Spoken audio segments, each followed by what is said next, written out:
إله إلا الله وأشهد أن محمدا عبده ورسوله أما بعد فإن خير الحديث كتاب الله وخير الهدي هدي محمد صلى الله عليه وسلم وشر الأمور محدثاتها فإن كل محدثة بدعة وكل بدعة ضلالة وكل ضلالة في النار أما بعد فقد قال الله سبحانه وتعالى في القرآن المجيد والفرقان الحميد أعوذ بالله السميع العليم من الشيطان الرجيم بسم الله الرحمن الرحيم يا أيها الذين آمنوا اتقوا الله حق تقاته ولا تموتن إلا وأنتم مسلمون يا أيها الناس اتقوا ربكم الذي خلقكم من نفس واحدة وخلق منها زوجها وبث منهما رجالا كثيرا ونساء واتقوا الله الذي تساءلون به والأرحام إن الله كان عليكم رقيبا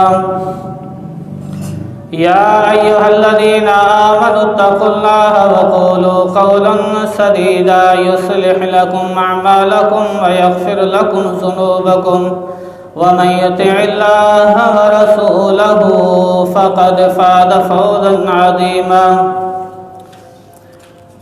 قال الله سبحانه وتعالى في مقام آخر وذكر فإن الذكرى تنفع المؤمنين وما خلقت الجن والإنس إلا ليعبدون ما أريد منهم من رزق وما أريد أن يطعمون إن الله هو الرزاق ذو القوة المتين اللهم صل على محمد وعلى آل محمد كما صليت على إبراهيم وعلى آل إبراهيم إنك حميد مجيد اللهم بارك على محمد وعلى آل محمد كما باركت على إبراهيم وعلى آل إبراهيم إنك حميد مجيد رب اشرح لي صدري ويسر لي أمري واحلل عقدة من لساني يفقهوا قولي رب زدني علما رب زدني علما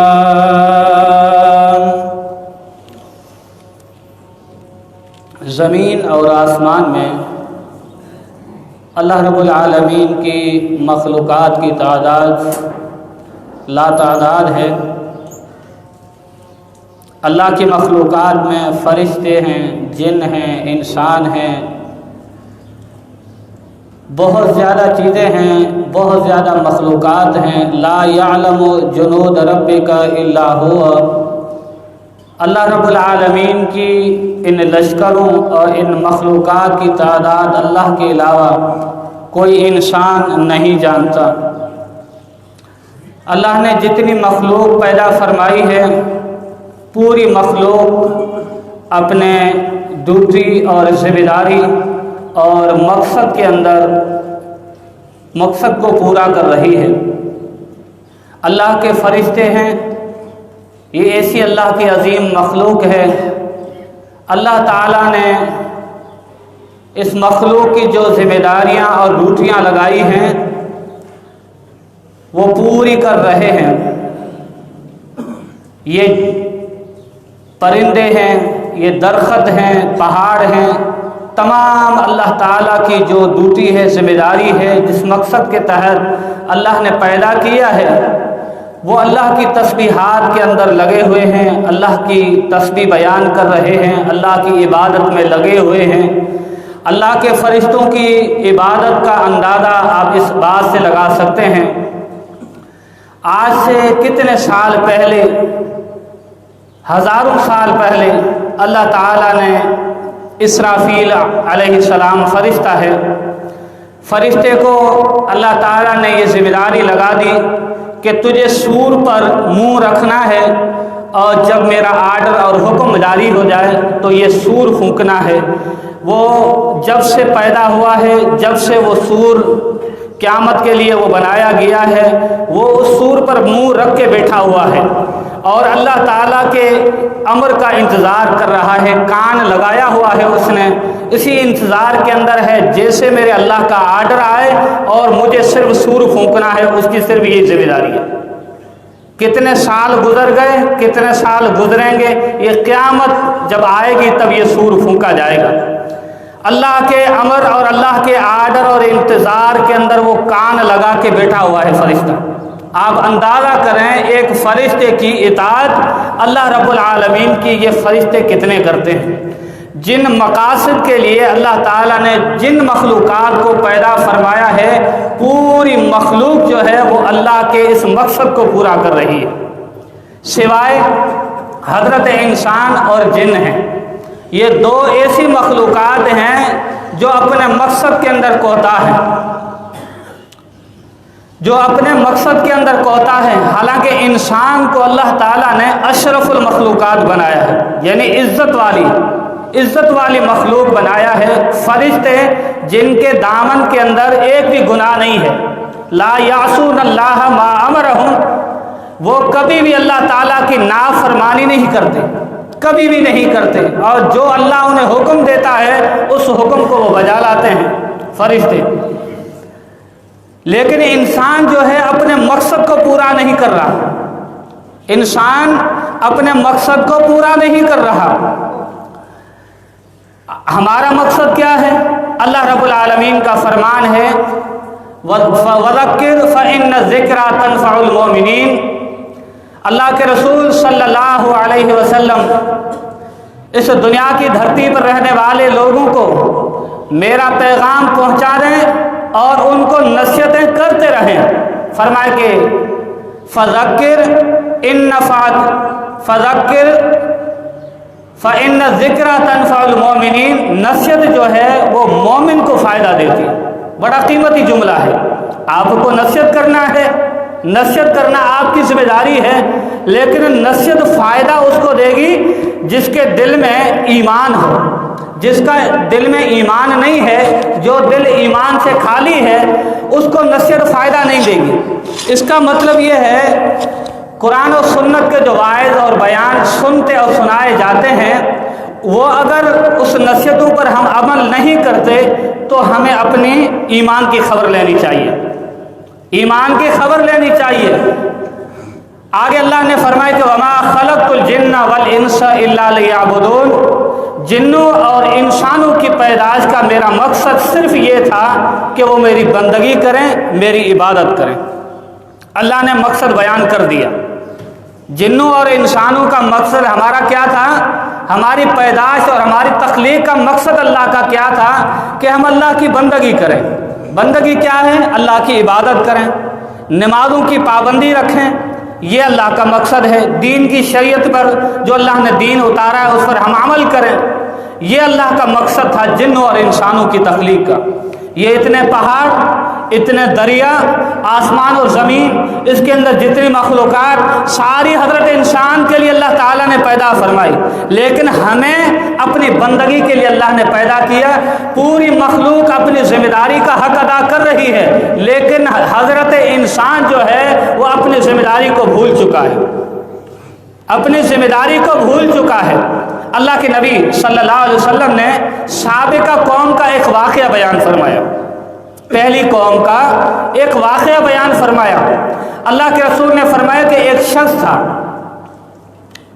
شخص تھا جو اپنے بیل پر، بیل جانور، اس پر جو ہے سامان لاد کر ڈال کر اوپر وہ جا رہا تھا، وہ سامان لاد کر جا رہا تھا۔ اس بیل نے اس شخص سے مخاطب ہو کر کہا کہ میں جو ہوں انی لم اخلق لہذا خلقت لحراست الارض، میں اس مقصد کے لیے نہیں پیدا کیا گیا ہوں کہ مجھ پر وزن اٹھایا جائے۔ خلقت لحراست الارض، بیل کا مقصد یہ ہے کہ وہ کھیت جو ہے اس کے اندر ہل چلایا جائے، اس کے اندر اس کو استعمال کیا جائے۔ میں اس مقصد کے لیے نہیں پیدا کیا گیا۔ یعنی بیل کو اپنے مقصد کا علم تھا کہ مجھے کس مقصد کے لیے پیدا کیا گیا ہے۔ وہ جانور تھا، اس کو اپنے مقصد کا پتہ تھا، لیکن ہمیں اپنے مقصد کا پتہ نہیں ہے کہ اس کا مطلب کیا کہ ہم بیل سے بھی بدتر ہو گئے۔ ہمارا مقصد اللہ کے پیدائش کا کیا تھا کہ میری بندگی کرنی ہے۔ اللہ کے رسول صلی اللہ علیہ وسلم نے سیدنا معاذ رضی اللہ تعالیٰ عنہ بیان کرتے ہیں، صحیح مسلم کی روایت، جامع ترمذی کی، ابو داؤد کی، فرماتے ہیں کہ میں امام کائنات محمد رسول اللہ صلی اللہ علیہ وسلم کے ساتھ سواری پر سوار تھا۔ آگے اللہ کے رسول تھے، میں آپ صلی اللہ علیہ وسلم کے پیچھے تھا۔ معاذ بن جبل رضی اللہ تعالیٰ عنہ نبی صلی اللہ علیہ وسلم کے بڑے چہیتے صحابی تھے۔ آپ نے فرمایا کہ یا معاذ، اے معاذ۔ معاذ نے کہا کہ لبیک رسول اللہ صلی اللہ علیہ وسلم و سعدیک، اللہ کے رسول میں حاضر ہوں، فرمائیے۔ آپ نے 3 مرتبہ یہ الفاظ استعمال فرمائے، پھر فرمائے کہ ما حق اللہ علی عبادہ، معاذ مجھے بتاؤ کہ اللہ کے اپنے مخلوق پر کیا حق ہے، بندوں پر کیا حق ہے۔ کہا کہ اللہ و رسولہ عالم، اللہ کے رسول، اللہ اور اس کے رسول ہی جانتے ہیں، مجھے پتہ نہیں۔ آپ صلی اللہ علیہ وسلم نے فرمایا کہ حق اللہ علی العباد، ہمارا مقصد، ہمیں انسانوں کا مقصد اللہ کے نبی نے بیان فرمایا کہ اللہ کا مخلوق پر حق یہ ہے ان یعبدوہ، اس کی عبادت کریں، ولا یشرکوا بہ شیئا، اللہ کے ساتھ کسی کو شریک نہ بنائیں۔ کیا مطلب کہ ہماری پیدائش کا مقصد اللہ کی بندگی ہے، اللہ کی عبادت ہے، اللہ کی عبادت ہے۔ اس بندگی اور اس عبادت کے اندر ہم کتنا آگے ہیں یا ہمارے اندر کتنی بڑی کوتاہی ہے۔ میرے بھائیوں، نماز کے حوالے سے انشاءاللہ العزیز کئی جمعات پر بات ہوگی۔ نماز کی فضیلت، با جماعت نماز کے احکامات، ان کی فضیلت اور بے نمازی کا حکم، یہ جمعات انشاءاللہ تسلسل کے ساتھ انشاءاللہ چلیں گے، بڑا فائدہ ہوگا۔ کیونکہ نماز ایسی چیز ہے، اگر ہم نماز کے اندر کوتاہی کرنے والے ہیں، نماز ہم ادا نہیں کرتے، تو ہم مسلمان بھی نہیں ٹھہرتے، ہم مسلمان بھی نہیں ٹھہرتے۔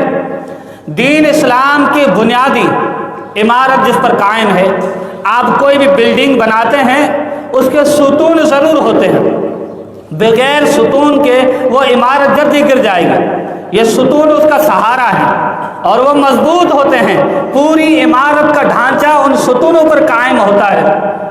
دین اسلام بھی اسی طریقے سے ہے۔ اللہ نے جو ہمیں دین دیا ہے، اس پر اسلام کی جو عمارت قائم ہے وہ 5 ستون ہیں۔ ان 5 ستونوں میں توحید ہے، توحید کو ہم مانتے ہیں، لیکن توحید کے بعد اہم ذمہ داری جو ہے وہ نماز ہے۔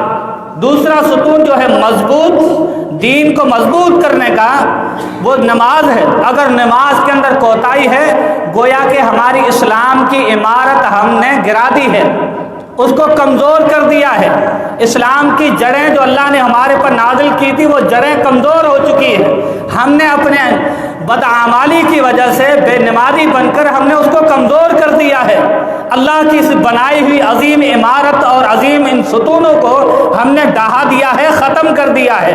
اس ستون کی ہمارے دل اور دماغ کے اندر کوئی اہمیت ہی نہیں ہے، کوئی وقت ہی نہیں ہے۔ جب ہم نمازی نہیں بنیں گے، گویا کہ ہم نے اللہ کے بنائے ہوئے اس دین کو گرا دیا۔ اور جس عمارت کے لیے ضروری ہو کہ 5 ستون لگیں گے، وہاں پر آپ 4 لگائیں گے تو عمارت پوری نہیں رہے گی، کبھی بھی وہ گر سکتی ہے۔ جس عمارت کے لیے 5 ستون ضروری ہیں، ان کے لیے 5 پر عمل کرنا ضروری ہے۔ تو دین اسلام جس ڈھانچے پر کھڑا ہے، وہ ستون 5 ہیں، ان میں دوسرا ستون جو ہے وہ نماز ہے۔ نماز ہے۔ اگر پورے خطبے میں صرف نماز ہی کہا جائے، پھر بھی نماز کا حق ادا نہیں ہوگا۔ اب اندازہ کریں، اللہ کے رسول صلی اللہ علیہ وسلم، انسان جب دنیا چھوڑتا ہے، دنیا سے الگ ہوتا ہے، انسان کی جب وفات ہوتی ہے تو والدین قیمتی چیزیں سوچتے ہیں، بڑے قیمتی چیزیں اولاد کی وصیت کے حوالے سے سوچتے ہیں، کوئی ایسی بات کہہ دوں تو زندگی اس پر عمل کر کے وہ اچھی زندگی گزار سکیں۔ اور اولاد یقیناً، جو اچھی اولاد ہے وہ یقیناً والدین کی وصیت پر عمل ضرور کرتے ہیں، والد کتنے بھی نافرمان کیوں نہ ہو، لیکن والد نے جو وصیت کی ہوتی ہے ہر حال میں اس کو پورا کرتے ہیں۔ اللہ کے رسول صلی اللہ علیہ وسلم کا مقام انتہائی اعلیٰ ہے، ہمارے والدین سے بھی زیادہ ہے۔ ہم محبت کے تو دعویدار ہیں کہ اللہ کے رسول سے ہم اپنے دل اور جان سے زیادہ محبت کرتے ہیں، لیکن اس محبت کا انداز کیا ہے، اس محبت کو ہم ماننے والے کتنے ہیں؟ ہمارے والدین سے بھی زیادہ محبوب امام کائنات محمد رسول اللہ صلی اللہ علیہ وسلم کی وفات کا جب وقت قریب آیا، وفات کا وقت قریب آیا تو اللہ کے نبی صلی اللہ علیہ وسلم نے جو نصیحت اور وصیت فرمائی تھی وہ فرمایا کہ الصلاۃ الصلاۃ وما ملکت ایمانکم، لوگوں نماز کی پابندی کرنی ہے، وما ملکت ایمانکم، اور تمہارے پاس جو غلام ہیں ان غلاموں کے بھی حقوق ادا کرنے ہیں۔ اور یہ بھی بڑا قیمتی موضوع ہے، ہمارے نوکروں اور غلاموں کے ساتھ ہمارا رویہ کیا ہے۔ انشاءاللہ اس پر بھی کبھی بات ہوگی، اس میں بھی کوتاہیاں ہیں ہمارے اندر۔ تو نبی صلی اللہ علیہ وسلم نے پہلی بات جو کی، ایک مرتبہ نہیں 2 مرتبہ الفاظ ارشاد فرمائے کہ الصلاۃ الصلاۃ، لوگوں نماز کی پابندی کرنی ہے، نماز کو قائم کرنا ہے، اس کے اندر تمہاری بقا ہے، تمہارے رب کی رضا ہے، تمہارے لیے اللہ نے جنت لکھی ہے۔ اللہ رب العالمین کا قرآن کہتا ہے الف لام میم ذالک الکتاب لا ریب فیہ ھدی للمتقین الذین یؤمنون بالغیب ویقیمون الصلاۃ ومما رزقناہم ینفقون والذین یؤمنون بما انزل الیک وما انزل من قبلک وبالآخرۃ ھم یوقنون اولئک علی ھدی من ربہم واولئک ھم المفلحون۔ فرمایا کہ لوگوں، یہ قرآن ہم نے تمہاری ہدایت اور رشد کے لیے جو بھیجا ہے، اس قرآن میں ایک ذرے برابر شک و شبہ نہیں ہے۔ ھدی للمتقین، یہ قرآن متقی پرہیزگار لوگوں جن کے دل میں اللہ کا خوف ہے ان کے لیے ہدایت ہے۔ قرآن کو پڑھتے ہیں، قرآن کو سمجھتے ہیں، یقیناً اس قرآن کے اندر یہ اللہ کا بھیجا ہوا پیغام، اس کے اندر اللہ تعالیٰ نے تمہارے لیے ہدایت کے پیغام رکھے ہوئے ہیں۔ ھدی للمتقین الذین یؤمنون بالغیب، وہ لوگ جو غیب پر ایمان لاتے ہیں۔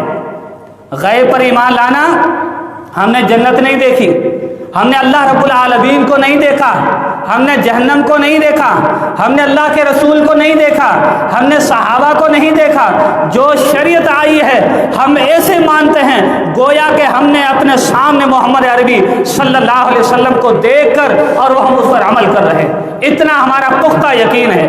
اور ایمان بالغیب یہ بہت اعلیٰ ایمان ہے، یہ اللہ تعالیٰ نے امت محمدیہ کو عظیم شرف سے نوازا ہے۔ فرمایا الذین یؤمنون بالغیب ویقیمون الصلاۃ ومما رزقناہم ینفقون، اور وہ لوگ جو نماز کو قائم کرتے ہیں، نماز کی پابندی کرنے والے ہیں، جن کے دل اور دماغ کے اندر نماز کی فکر ہے، اور وہ ینفقون، اور اللہ تعالیٰ نے جو رزق دیا ہے اس میں سے خرچ کرتے ہیں، اس میں سے خرچ کرتے ہیں جو اللہ نے تمہاری طرف نازل کیا ہے، اس پر وہ ایمان لاتے ہیں۔ آخر میں اللہ نے فرمایا کہ اولئک ھم المفلحون۔ کون کہہ رہا ہے؟ ہم سب کا اللہ خالق اور مالک رازق اللہ رب العالمین اعلان کر رہا ہے، جن لوگوں کے اندر یہ خوبی ہو، وہ جو نمازی ہوں، جو ایمان بالغیب پر ایمان رکھنے والے ہوں، شریعت پر ایمان رکھنے والے ہوں، نماز کی پابندی کرنے والے ہوں، رزق جو اللہ نے دیا ہے اللہ کے راستے میں خرچ کرنے والے ہوں، اللہ رب العالمین نے فرمایا کہ اولئک ھم المفلحون، میرے اللہ میں رب کا اعلان ہے ان لوگوں کے لیے، یہی لوگ فلاح پانے والے ہیں، یہی لوگ کامیاب ہونے والے ہیں۔ کامیاب لوگ یہ ہیں، ہم چاہتے ہیں نا کہ ہمیں کامیابی مل جائے، کسی نہ کسی طریقے سے کامیابی مل جائے، تو کامیابیاں اگر ہم چاہتے ہیں تو اللہ کا اعلان ان لوگوں کے حصے کے اندر ہے جو نمازوں کی پابندی کرنے والے ہیں۔ یہ نماز کوئی عام معاملہ نہیں ہے، دین اسلام کے جتنے احکام ہیں، چاہے توحید کیوں نہ ہو، دین اسلام کا پہلا رکن توحید ہے، روزہ ہے، حج ہے، زکوٰۃ ہے، تمام ارکان کے احکامات زمین پر اترے تھے۔ تمام احکامات کے جبریل امین آیا آسمان سے، محمد عربی صلی اللہ علیہ وسلم کو زمین پر حکم دیا، ان تمام احکامات اور پوری شریعت زمین پر اتری ہے سوائے نماز کے، سوائے نماز کے۔ جب نماز کی بات آئی تو اللہ کے رسول صلی اللہ علیہ وسلم کو اللہ تعالیٰ نے ساتوں آسمانوں پر بلایا اور وہاں پر تحفے کی شکل کے اندر اللہ کے رسول صلی اللہ علیہ وسلم کو اللہ تعالیٰ نے یہ نماز عطا کی۔ اس تحفے کی ہم نے قدر کیا کی ہے؟ اس تحفے کی ہمارے دلوں میں قدر کیا ہے؟ یہ تحفہ کس نے بھیجا تھا؟ فائدہ اللہ کا ہے؟ نہیں، یا نہیں اللہ کا ہے؟ ہمارے نمازوں سے اللہ کی بادشاہی میں کیا بڑھ جائے گی کیا؟ نہیں میرے بھائیوں، ہمارا اپنا فائدہ ہے۔ پوری دنیا نافرمان بن جائے، اللہ کی بادشاہی میں ایک ذرے برابر کمی نہیں آئے گی۔ ہمارا اپنا فائدہ ہے، جتنے سجدے کریں گے، جتنے رکوع کریں گے، جتنا قیام کریں گے، جتنی نفلی اور فرضی نمازیں ادا کریں گے، ہمارا اپنا فائدہ ہے۔ لیکن ہم نے اپنے فائدے کو چھوڑ دیا ہے، اللہ کے تحفے کو بھلا دیا ہے۔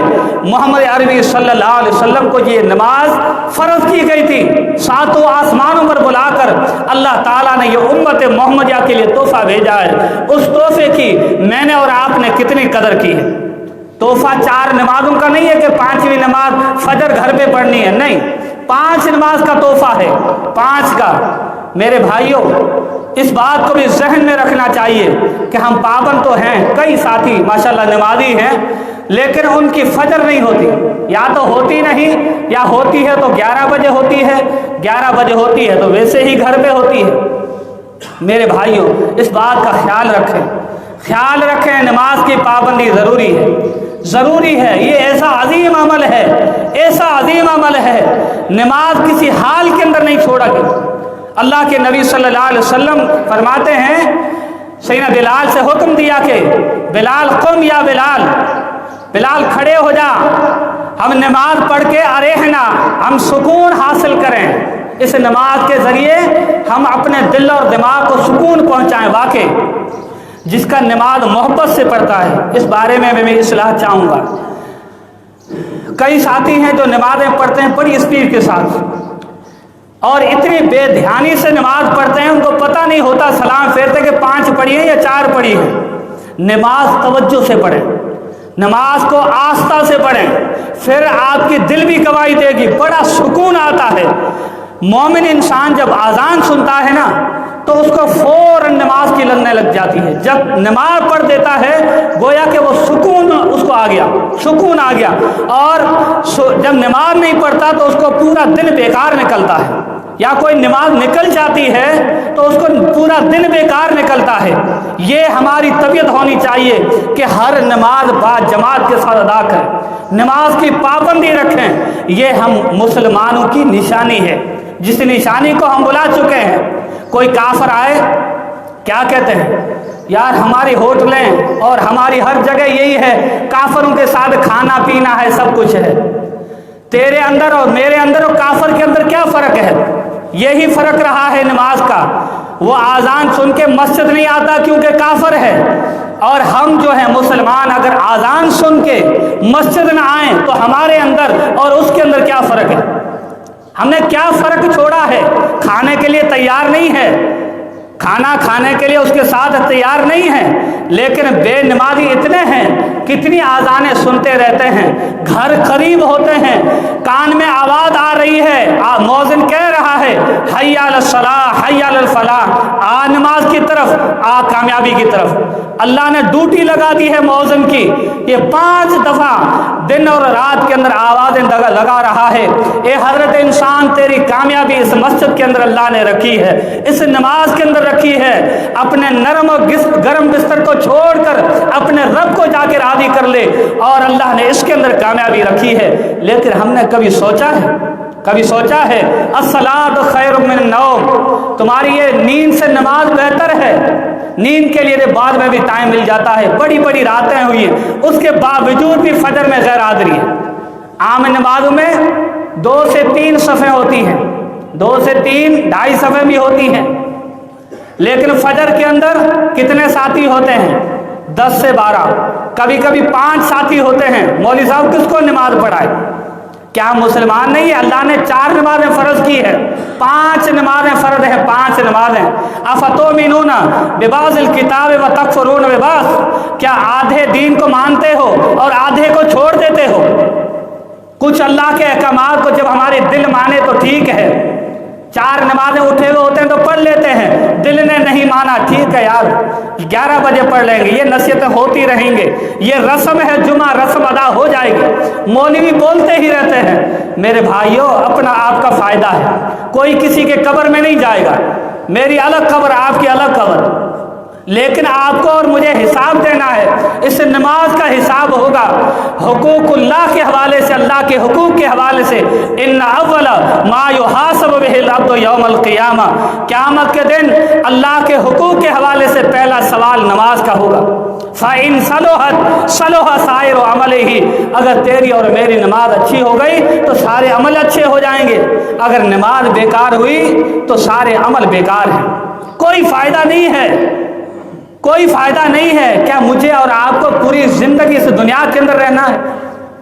ہمیشہ کے لیے رہنا ہے؟ نہیں، آنکھوں سے دیکھتے ہیں جنازے، آنکھوں سے دیکھتے ہیں، فکر نہیں ہوئی، سدھارا نہیں آیا، اپنے آپ کو تبدیل نہیں کیا، تبدیلی کے نعرے تو لگ رہے ہیں لیکن تبدیلی نہیں آئی، تبدیلی نہیں آئی۔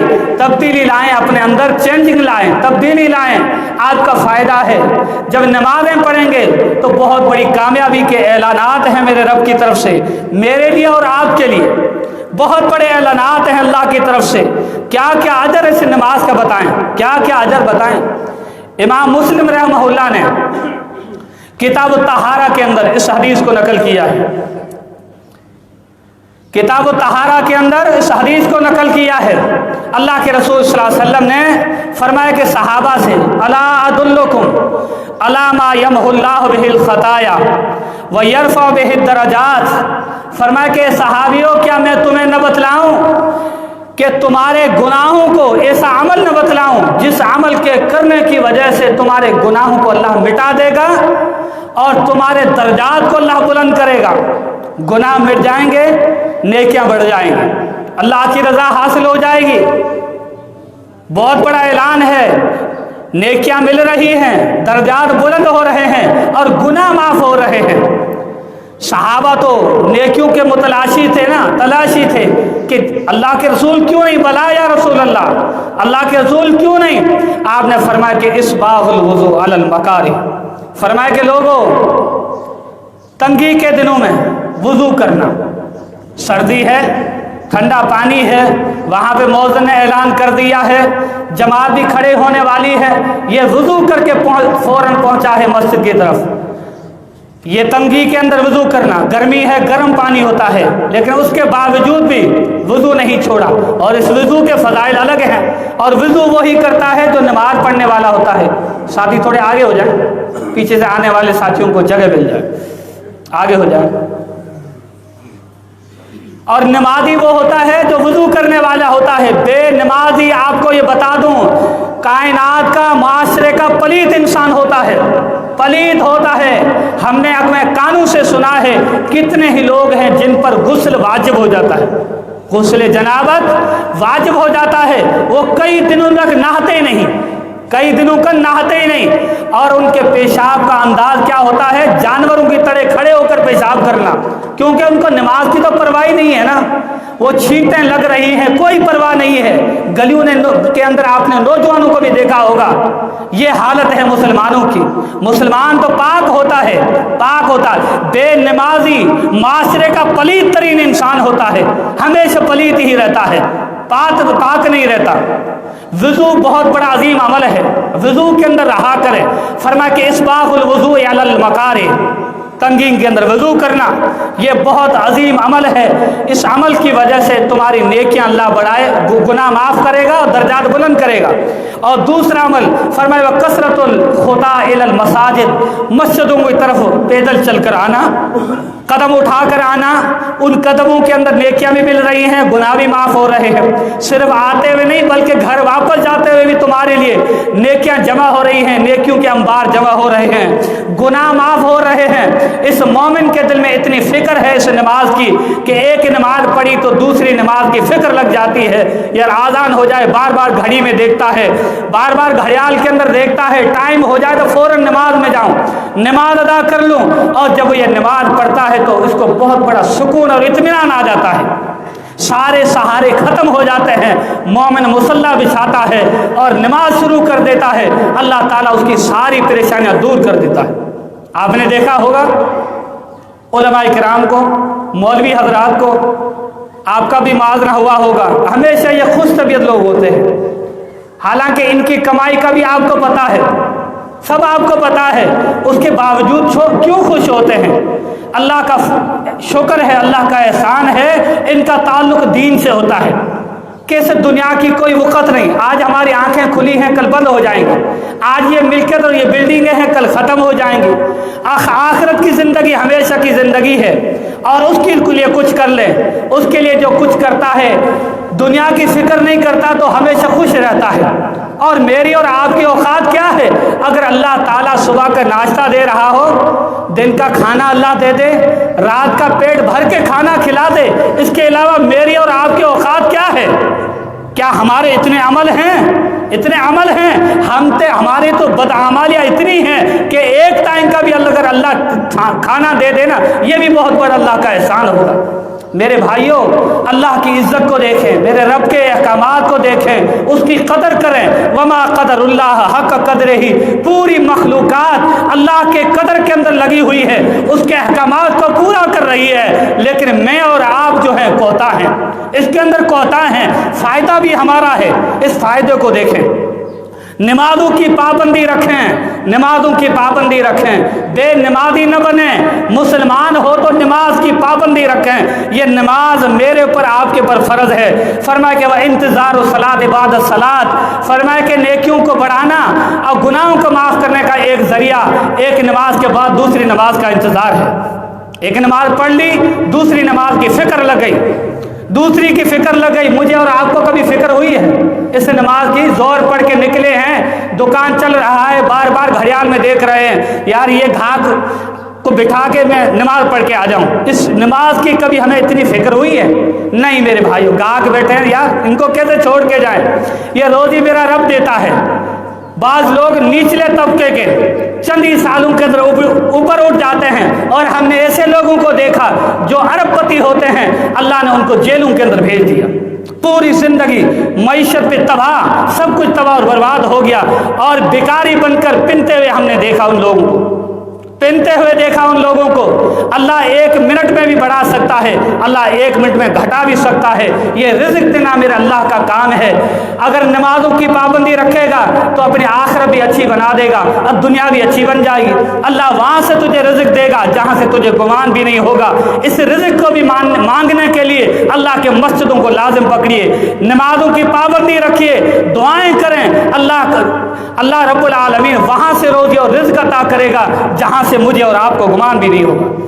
نماز کے حوالے سے آگے اللہ کے نبی نے فرمایا فذالکم الرباط، یہ ایسی نیکی ہے، نماز کا انتظار، مسجد کی طرف قدم اٹھا کر آنا، وضو کو کرنا، یہ ایسی نیکی ہے گویا کہ میدان جہاد کے اندر ایک مجاہد میدان جہاد کے اندر پہرے داری چوکیداری کرتا ہے، اس کو جتنا اجر ملتا ہے اس کو بھی اتنا اجر ملتا ہے، اتنا اجر مل رہا ہے۔ یہ کیوں ہے؟ وہ مجاہد میدان جہاد کے اندر، اللہ کے رسول، اور کتنا اجر ہے میدان جہاد میں کافر کا مقابلہ کرنے کے لیے جو مجاہد ایک دن کی یا ایک رات کی چوکیداری دیتا ہے، اللہ کے رسول نے فرمایا خیر من الدنیا وما فیہا، دنیا میں جو کچھ ہے اس سے بہتر اس کو اجر ملے گا، اتنا بڑا اجر ہے۔ اور جو آدمی نماز پڑھتا ہے اس کو اتنا بڑا اجر ملتا ہے، گویا کہ وہ چوکیدار سے جتنا اجر اس سے بھی زیادہ اجر۔ کیوں اتنا بڑا اجر؟ وہ اپنے دشمن کا مقابلہ کر رہا ہے میدان جہاد کے اندر، یہ یہاں پر پوری انسانیت کے دشمن کا مقابلہ کر رہا ہے، شیطان کا مقابلہ کر رہا ہے۔ شیطان تو سلاتا ہے نا، فجر کی نماز میں حضرت انسان سو رہا ہے، وہ تھپکیاں دیتا ہے، سو جا سو جا، ابھی صبح نہیں ہوئی، اور وہ سلاتا رہتا ہے۔ جب یہ سو جاتا ہے تو یہ اس کے نتنوں کے اندر، ناک کا نتنا ہے، اس میں پیشاب کر دیتا ہے، پیشاب کر دیتا ہے، اللہ کے رسول کا فرمان ہے، پیشاب کر دیتا ہے۔ یہ تو نہیں کہ ہمیں سو کے شیطان کے پیشاب اپنے جسم کے اندر لے رہے ہیں۔ میرے بھائیوں، قدر کیجئے، اس نماز کی فکر کیجئے، فکر لگ جائے گی، نماز پڑھیں گے آپ کو سکون ملے گا، آپ کو اطمینان ملے گا، دنیا بھی آپ کی سنور جائے گی، آخرت بھی سنور جائے گی۔ نماز کے حوالے سے، یہ نماز کی فضیلت کے حوالے سے آج کا پہلا جمعہ ہے، اگلا بھی انشاءاللہ فضیلت کے حوالے سے بیان ہوگا، کیونکہ اس چیز کی بڑی اشد اور سخت ضرورت ہے۔ اس ضرورت کے پیش نظر یہ موضوع انشاءاللہ لمبا چلے گا۔ اس حوالے سے آخر کے اندر ساتھیوں کی اصلاح چاہوں گا۔ جمعے کے اندر بعض ساتھیوں کی عادت ہے، عادت کیا ہے؟ عادت ہے ہمیشہ دیر سے آنا ہے، ہمیشہ دیر سے آنا ہے۔ 25 پہ جمعہ ختم ہوگا، پھر ہمیں جماعت مل جائے گی، رسم پوری ہو جائے گی۔ میرے بھائیوں، آپ کو ہفتے کے اندر 7 دنوں کے بعد یہ ایک دن ملتا ہے، اس دن کے اندر آدھے سے پونے گھنٹے سے 1 گھنٹہ، کیا آپ 1 گھنٹہ اللہ کے لیے نہیں نکال سکتے؟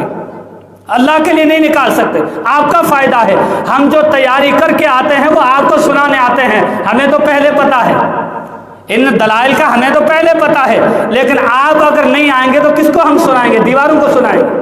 آپ پہلے آئیں، شاید ہو سکتا ہے میرا جملہ آپ کے دل کے اندر سرایت کر جائے اور آپ کی زندگی چینج ہو جائے، تبدیل ہو جائے، آپ جہنم سے بچ کے جنت کے اندر چلے جائیں۔ یہ میرے لیے فلاح و کامیابی ہوگی، یہ میرا آپ کے لیے درد ہے، آپ کے لیے درد ہے۔ اگر دائی کے دل کے اندر درد نہیں ہے تو وہ دائی کہلانے کا حقدار بھی نہیں ہے۔ آپ پہلے آئیں اور نصیحتوں کو حاصل کریں۔ فإن الذکرى تنفع المؤمنین، نصیحت اس کو فائدہ دیتی ہے جس کے دل میں ایمان ہوتا ہے، اللہ کا خوف ہوتا ہے، تقویٰ ہوتا ہے۔ تو آئیں، جس دنیا کے لیے دن اور رات نکالتے ہیں، 24 گھنٹے نکالتے ہیں، 7 دنوں کے بعد یہ جمعے کا دن آتا ہے، آپ پہلے آئیں تو پہلے انشاءاللہ آپ کو پوری نصیحتیں ملیں گی۔ بالخصوص ان نمازوں کے حوالے سے جو یہ بیانات ہیں، انشاءاللہ یہ تسلسل اور سلسلہ آپ کے لیے فائدہ مند ہوگا، میرے لیے فائدہ مند ہوگا۔ اللہ تعالیٰ سے دعا ہے اللہ تعالیٰ مجھے اور آپ کو اس دین پر عمل کرنے کی توفیق عطا فرمائے اور ہم سب کو اللہ تعالیٰ نمازی بنائے۔ وآخر دعوانا ان الحمدللہ رب العالمین۔